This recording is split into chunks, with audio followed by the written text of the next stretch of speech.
మనకి వెరీలాగ్ హెచ్డిఎల్లో ఫోర్మో బాగా ఇంపార్టెంట్ అయిన క్వశ్చను, అట్లాగే తెలుసుకోవాల్సిన క్వశ్చను ఫస్ట్ టాపిక్కేనండి.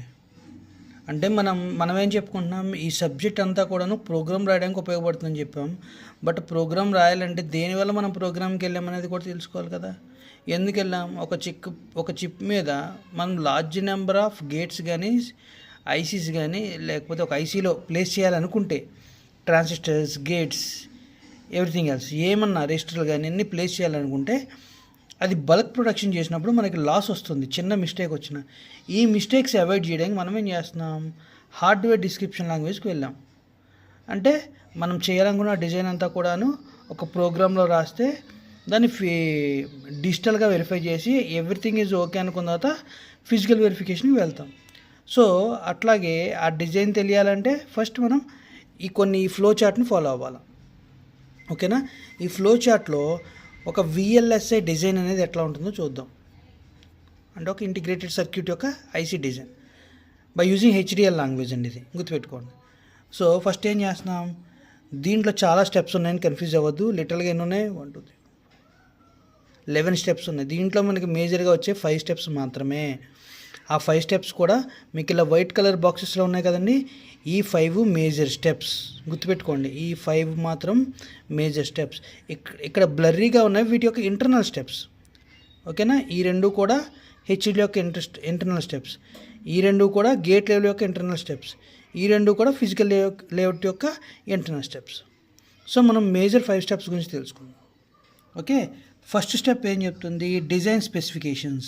అంటే నేను ఒక ఐసీ తయారు చేయాలనుకుంటున్నాను, ఆ ఐసీ యొక్క సైజ్ ఎంత ఉండాలి, దాంట్లో ఏమేమి గేట్స్ ఉండాలి, అది ఎట్లా వర్క్ అవ్వాలి, ఎన్ని ఇన్పుట్స్ ఉండాలి, ఎన్ని అవుట్పుట్స్ ఉండాలి అనేది డిజైన్ అనేవాడు ముందే మనకు చెప్తాడు. సో దాన్ని డిజైనర్ స్పెసిఫికేషన్ అంటారు, లేకపోతే డిజైన్ స్పెసిఫికేషన్. ఈ టైంలో అంటే ఇది స్టార్టింగ్ పాయింట్ అండి. మనం ఒక ప్రొడక్షన్ చేద్దాం అనుకున్నప్పుడు నాకు ఈ వస్తువు కావాలి, ఇంత వోల్టేజ్, ఇంత కరెంట్తో రన్ అవ్వాలి, ఇన్ని యాంప్స్ తీసుకోవాలని చెప్పి, ఇంత రెసిస్టెన్స్ ఉండాలి, దానికి ఇన్ని గేట్స్ ఉండాలి, ఈ గేట్స్ ఇన్ని ఉండాలి అని చెప్పి స్పెసిఫిక్గా మనం అనుకుంటాం. నెక్స్ట్ స్టెప్ ఏంటి, బిహేవియరల్ డిస్క్రిప్షన్. ఈ స్టెప్లో ఏమవుతుందంటే ఆల్రెడీ మనకి ఏమేమి గేట్స్ కావాలో చెప్పేసుకున్నాం కదండి, డిజైనర్ ముందే చెప్పాడు. ఆ గేట్స్ అన్నీ ఎట్లా బిహేవ్ చేస్తాయి, దేనికి అవుట్పుట్స్ ఎన్ని ఉన్నాయి, ఇన్పుట్స్ ఎన్ని ఉన్నాయి, ఈ గేటు ప్రీవియస్ గేట్తో కనెక్ట్ అవ్వాలా వద్దా, దానికి ఇన్పుట్ ఎక్కడి నుంచి వస్తుంది, అవుట్పుట్ ఎక్కడి నుంచి వస్తుంది, వీటి యొక్క ఇంటర్నల్ కనెక్షన్స్ అన్నీ కూడాను ఈ బిహేవియరల్ డిస్క్రిప్షన్లో ఉంటుంది. ఓకే, ఫస్ట్ స్టెప్లో ఏం జరుగుతుందండి, ఈ ఒక ఐసీలో నాకు ఏ గేట్స్ కావాలి, అంత వోల్టేజ్తో రన్ అవ్వాలి. సెకండ్ స్టెప్లో ఏమవుతుంది, డిస్క్రిప్షన్ అన్నాడు. సో దాన్ని డిస్క్రైబ్ చేస్తాడు, గేట్కి మధ్య ఉన్న కనెక్షన్స్ కానీ ఓవరాల్ ఆ ఐసీ గురించి కంప్లీట్గా ఎక్స్ప్లెయిన్ చేస్తారు ఈ స్టెప్. దీని తర్వాత ఈ ఎక్స్ప్లెనేషన్ అంతా కలిపి మనం ఏం చేస్తాం, ఒక ప్రోగ్రామ్ రాస్తాం. చూడండి ఇక్కడ హెచ్డిఎల్ అని ఉంది, కనపడుతుందండి. ఓకేనా? ఈ హెచ్డిఎల్లో మనం ఏం చేస్తాం, ఆ యూజర్ యొక్క డిస్క్రిప్షన్ బేస్ చేసుకుని మనం ప్రోగ్రామ్ రాస్తాం.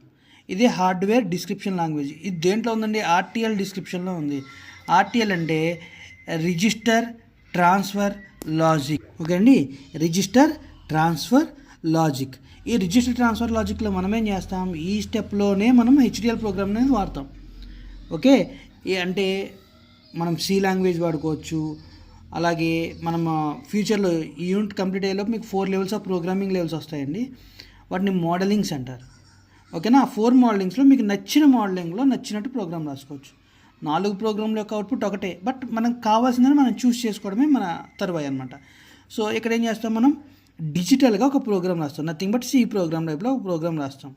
దేనికి సంబంధించిన ప్రోగ్రామ్, ఆల్రెడీ మనకు ఒక డిస్క్రిప్షన్ వచ్చింది. ఈ డిస్క్రిప్షన్ ఎక్కడ వచ్చింది, డిజైనర్ అనేది కొన్ని స్పెసిఫికేషన్ నాకు చెప్పాడు.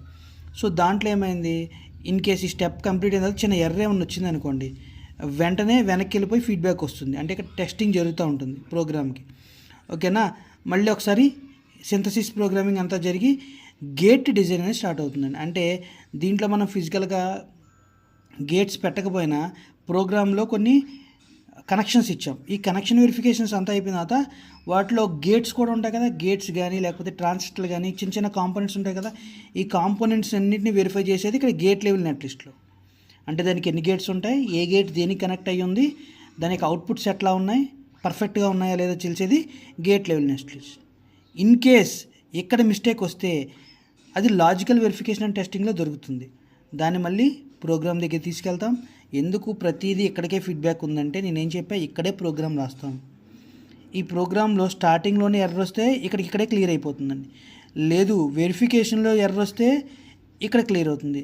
లేదు నేను గేట్స్ కనెక్షన్స్ అన్ని మళ్ళీ రీవెరిఫై చేస్తున్నప్పుడు ఎర్రర్ వస్తే మళ్ళీ ఇక్కడికి వచ్చి ఇదిగోండి ప్రతి చోట ఫీడ్బ్యాక్ ఉంది, ఇక్కడ వెరిఫికేషన్ జరుగుతుంది. లేదు నేను అది కూడా దాటేశాను, గేట్స్ అన్నీ కూడా ప్లేస్ చేశాను పర్ఫెక్ట్గా. ప్లేస్ చేసిన తర్వాత ఇన్ కేస్ ఫిజికల్ లేఅవుట్ అంటే బయటికి ఫిజికల్ డిజైన్కి వచ్చేసాను, ఫ్లోర్ ప్లానింగ్ కూడా చేసిన, బట్ బ్లూ ప్రింట్ తీసుకుని నేను బయట ఫిజికల్ డిజైన్కి కూడా వచ్చేసాను. వచ్చినప్పుడు ఎర్రర్ వస్తే ఏం చేస్తారు, ఒకసారి ఫ్లోర్ ప్లానింగ్లో చిన్న చిన్న మార్పులు చేస్తాం, వెరిఫై చేస్తాం, అయినా కానీ వెరిఫికేషన్ అవ్వాలి. అప్పుడేం చేస్తాం, మళ్ళీ ప్రోగ్రామ్ లెవెల్కి వెళ్ళి ఇక్కడి నుంచి గేట్స్ మార్చుకుని తర్వాత ఫ్లోర్ ప్లానింగ్లో మార్చి ఫిజికల్ లేఅవుట్ మారిస్తే ఇన్ కేస్ ఏ ఎర్రర్ లేకపోతే అప్పుడు మనం ఇంప్లిమెంటేషన్కి వెళ్తాం. ఓకేనా. సో ఓవరాల్గా ఈ 5 స్టెప్స్ అనేవి మేజర్ అండి. ఫస్ట్ వన్ వచ్చి డిజైన్ స్పెసిఫికేషన్. ఇదేం చేస్తుందని చెప్పాను, మనం ఏ కాంపోనెంట్స్ కావాలనుకుంటున్నాం, వాటిని ఎట్లా డిజైన్ చేయాలనుకుంటున్నాం, ఎన్ని కాంపోనెంట్స్ కావాలనుకుంటున్నాం, ఒక ఐసీలో ఎన్ని గేట్స్ కావాలి, అట్లాంటి వాటిని స్పెసిఫికేషన్ చెప్తుంది. ఈ బిహేవియర్ డిస్క్రిప్షన్ ఏం చేస్తుంది, ఒక గేట్ అనేది లేకపోతే ఒక ట్రాన్సిస్టర్ అనేది ఎక్కడి నుంచి ఎక్కడికి కనెక్షన్ ఉంది, ఎంత వోల్టేజ్ తీసుకుంటుంది, వీటి గురించి కంప్లీట్గా డిస్క్రిప్షన్ అనేది బిహేవియర్లో ఉంటుంది. ఈ బిహేవియర్ డిస్క్రిప్షన్ ప్రకారం మనం ఏం చేస్తాం, ఒక ప్రోగ్రామింగ్ అని రాస్తాం. దాని పేరు HDL ప్రోగ్రామ్ అంటారు, హార్డ్వేర్ డిస్క్రిప్షన్ లాంగ్వేజ్ ప్రోగ్రామ్స్.